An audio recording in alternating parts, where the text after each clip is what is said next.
Only exam trick YouTube channel में मैं आपका तहे दिल से स्वागत करता हूं। चलिए दोस्तों, आज का वीडियो जो है प्राचीन इतिहास चल रहा है, इसमें छठा वीडियो है मौर्य काल के बाद का। तो मौर्य काल के बाद जो है जैसे शुंग वंश आया, सातवाहन वंश आया, कुषाण वंश आया, ये सभी वंशों से जुड़े हुए प्रश्न इस वीडियो में आपको मिलने वाले हैं। ये जो है जो सीरीज चल रही है, रिवीजन सीरीज चल रही है, और ये भी जो है आपका ब्लैक बुक से चल रही है। ठीक है, इसमें जो है टीसीएस द्वारा रेलवे और एसएससी में पूछे गए सभी प्रश्न हैं। तो चलिए स्टार्ट करते हैं पहले प्रश्नों से। मौर्य वंश के तुरंत बाद किस राजवंश ने मगध साम्राज्य पर शासन किया? तो शुंग वंश। पुष्यमित्र शुंग के समकालीन योग के प्रणेता कौन थे? तो पातंजलि थे। शुंग वंश के संस्थापक कौन थे? पुष्यमित्र शुंग थे। शासक गौतमी पुत्र सातकर्णी किस वंश से संबंधित थे? तो सातवाहन वंश से संबंधित थे। सातवाहन साम्राज्य के संस्थापक कौन थे? तो सिमुक थे। सिमुका लिखल है, सिमुक है। आगे, प्रसिद्ध अजंता की गुफाओं में नक्काशी सबसे पहले किसके शासनकाल में शुरू हुई थी? तो सातवाहन के काल में शुरू हुई थी। किस राजवंश के शासकों ने ब्राह्मणों और बौद्ध भिक्षुओं को कर मुक्त गांव देने की प्रथा शुरू की? तो ये सातवाहनों ने।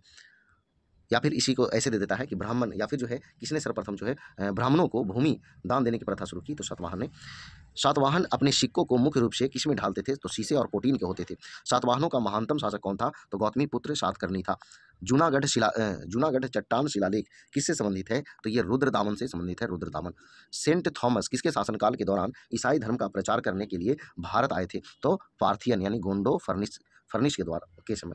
कुषाण वंश के संस्थापक कौन थे? कुजुल कटफिसस थे। राजधानी कहाँ? पुरुषपुर और पेशावर था। सबसे प्रसिद्ध कुषाण शासक जो थे वो कनिष्क थे। 78 ईस्वी में शुरू होने वाले शक युग की स्थापना किसके द्वारा की गई थी? तो ये कनिष्क के द्वारा की गई थी।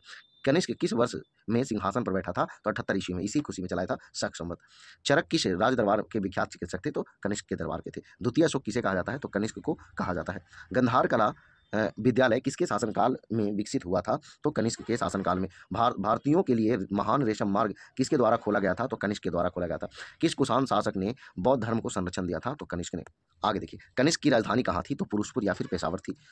कनिष्क के समकालीन कौन थे? तो नागार्जुन, अश्वघोष और वसुमित्र थे। कुषाण काल के दौरान मूर्ति कला की गंधार शैली किसका एक संयोजन है? तो इंडो ग्रीक शैली का। आगे देखिए, कुषाण काल में सबसे बड़ा विकास किस क्षेत्र में हुआ? तो कला के क्षेत्र में हुआ। कुषाण मूर्तियों का सबसे बड़ा संग्रह किस संग्रहालय में स्थित है? तो मथुरा संग्रहालय में स्थित है। भारत में सोने के सिक्के सबसे पहले किसने जारी किए थे? तो देखिए, ये ऑप्शन के अनुसार होगा कुषाण भले, लेकिन भारत में सबसे पहले सिक्का जो जारी किया था इंडो ग्रीक यानी हिंद यवन शासक जो थे मिनांडर, उन्होंने पहला जो है सोना का सिक्का जारी किया था पहली बार। कुषाण शासक कनिष्क जो थे वो सबसे शुद्ध सोना का सिक्का जारी किए थे। बात समझ गए? आ गई। तीसरी शताब्दी में वाकाटक वंश का संस्थापक कौन था? तो बिंध्य शक्ति। शक युग की स्थापना हुई तो 78 ईस्वी में हुई। अमरावती कला विद्यालय किस क्षेत्र के सातवाहनों के संरक्षण में विकसित हुआ था? तो यह आंध्र प्रदेश की।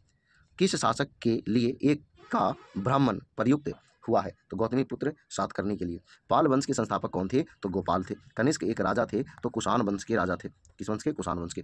कौन से शासक यूएझी खानाबदोश लोगों के साथ घनिष्ठ रूप से जुड़े थे? तो कुषाण। प्राचीन भारत में गंधार कला विद्यालय किस राजवंश ने विकसित किया था? तो कुषाण राजवंश ने। शल्य चिकित्सा के जनक के रूप में जाने जाते हैं, तो सुश्रुत जाने जाते हैं। चिकित्सा और शल्य चिकित्सा पर एक प्राचीन संस्कृत पाठ है, तो सुश्रुत संहिता। गुर्जर प्रतिहारों, राष्ट्रकूटों और पाल वंशों के शासकों ने किस पर नियंत्रण के लिए लड़ाई लड़ी थी? तो ये कन्नौज पर। अगला है, राजा रुद्रदामन किस वंश के थे? तो ये शक वंश के थे। और विक्रम संवत की शुरुआत जो है 57 ईसा पूर्व में हुई थी। कभी कभी जो है 57 नहीं रहेगा तो 58 भी रह सकता है। तो चलिए दोस्तों, ये जो है आपका मौर्य साम्राज्य के बाद के वंश थे, और ये सभी प्रश्न जो है टीसीएस द्वारा कि किन्हीं न किन्हीं एग्जामों में पूछे गए हैं, और सब महत्वपूर्ण थे। तो चलिए, अगर वीडियो पसंद आया तो वीडियो को लाइक करें, दोस्तों के पास शेयर करें। इसी तरह का रिवीजन वीडियो के लिए हमें सब्सक्राइब करें, फॉलो करें।